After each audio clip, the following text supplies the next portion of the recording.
Also, as we've been talking for that for a while, I do have a question. Because we're still talking about social aspect. It's not only about community servers and how players interact with each other or how many Yeah. tools we have. I do love to know how much you think developers should be open with their player base regarding future developments for the game, whatever that may be, Battlefield 5 or any other game you're playing. Well, how much you think developers should be open, and how much you think they should be allowed to be open? Okay. I first of all, my opinion is that uh, it's not a, it's not a good idea to be completely open too far ahead in time because things change in development. Things can break. Things can turn out not to be as viable as they might have seemed in some very early phases. So, like, if you go a bit too much on the all out side, all you're going to bring in the end is at some point, in some way, some kind of disappointment, some kind of frustration, because even if it's pretty much written on the wall that it might happen, it might not happen. We're currently considering that. The way people would translate that for themselves is we were promised that, and then the whole just wave of outrage would happen when eventually something would get cancelled or changed or whatever. So being a bit too open, it's not ideal. It's good to have some transparency, obviously, but it's a double-edged sword. It is though, because for example, look at No Man's Sky, for example.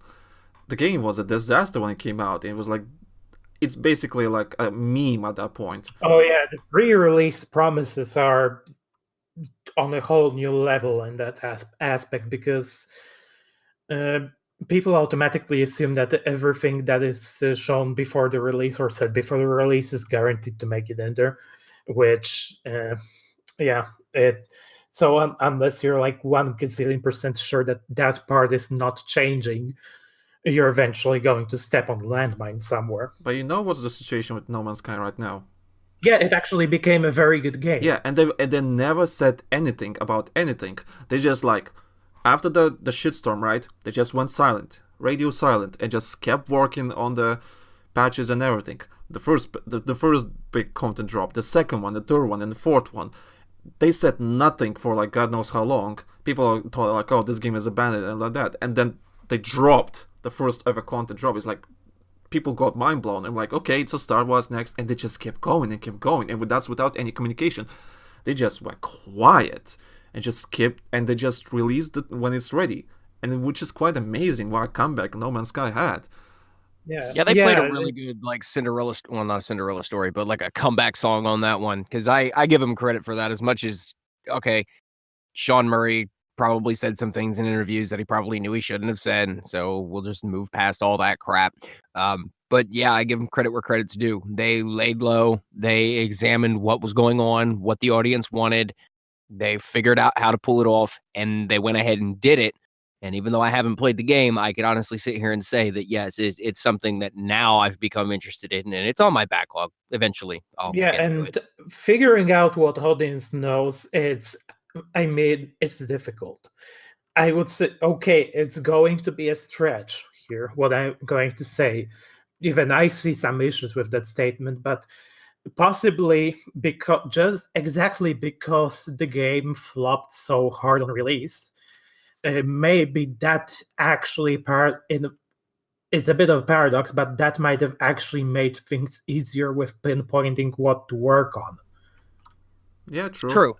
Just because the flaws were so massive, so pretty much clear that you could say with 99% confidence, okay, this is something that didn't work out, and it would be a good idea to just probably readdress that.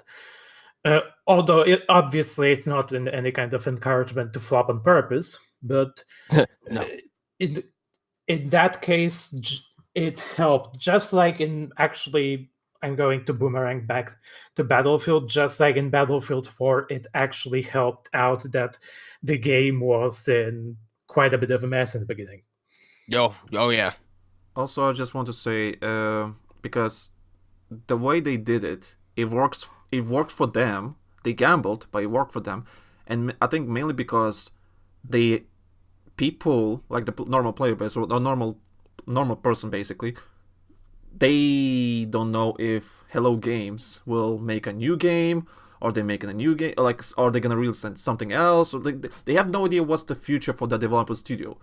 If I were them, in all honesty, now that they've built this platform that they've gotten, that they worked so hard in order to get, keep it going.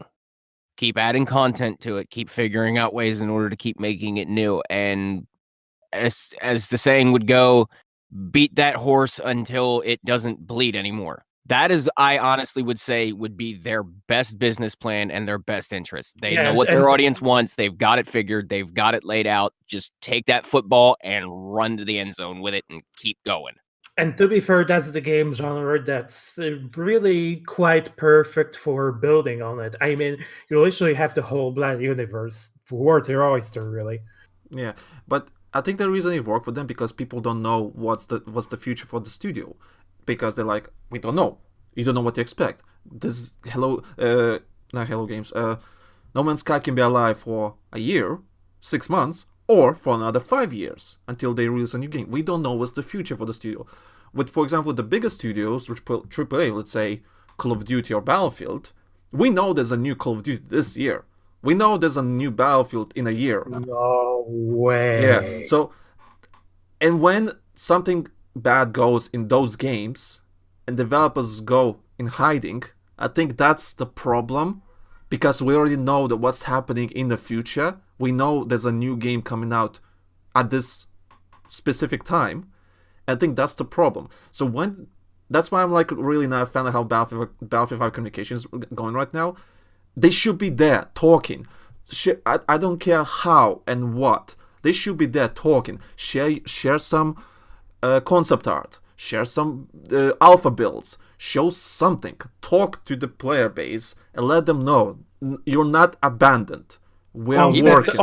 I wouldn't agree with concept arts. Concept arts are a massive minefield. Yeah. It's just something. The player base, for example, they need something, because we know there's something. We don't know if you abandoned the game for the future game or are you still working on this one. We don't know, and that's the problem. I think the people, for example, Call of Duty, like people bitch about Call of Duty, but this Call of Duty right now, I think the way they're doing communication is okay. It's decent. It's like there's something new every week or every 2 weeks. There's some sort of constant communication, small or big. There's something. With Battlefield, it's not really the case. For example, I think we had like a community broadcast just yesterday or today, I can't remember. Or is it happening today? There was nothing that important announced. They need something. Well, it was mentioned that if it goes through all the checks, there will be more substantial info, I believe, tomorrow on the next chapter. Yeah, which is great. And I think they need more of that. Just, it doesn't matter what is it. It doesn't matter what communication. It just, as long as they talk and assure the player base, like, you're not abandoned, everything's fine, we'll stay with you, just give us a bit of time or some time. They need something to latch on, because otherwise, that's why like we discussed this in the previous episode, that's why data mining is so interesting right now, because there's nothing else to be excited for the player base, and that's why they're so excited about anything that is data mined. And like we discussed, it's probably not going to be in the game. God knows. Who knows? It's just maybe leftover files. We don't know, but that's the only thing people can latch on to, and that's the problem. I'll agree with both of you, okay? Social interaction does need to be a thing that needs to be there. There needs to be some level of communication, even if it's just silly polling. I also agree with Simon in that, yes, concept art and stuff like that is a bit of a minefield. And the reason being, it should be obvious. If you show people something, they kind of get an expectation for it. And when you go, okay, we showed this thing a couple of months back, but it's not there now, that aggravates people. And it's been seen already. The one major data miner for BFB, I think, what was it, a couple of days ago, he put a post up about some refueling and resupply trailers and stuff that never made it in. He posts something every week at this point. He might as well be the lead developer at this point. But I see quite a bit of his stuff, and I can understand where that is, because at the same time, like, could you imagine, like, if around, because it's happened too. I think there's like a mode that was teased and never showed up in BFE. The whole competitive mode. Yeah. So, and I'm upset that it's not there. Okay, granted, I kind of forgot about it until just now, but still, it's upsetting it's not there. It was teased, it was talked about, and there were signs back in the day that they were serious about doing it. Where'd it go?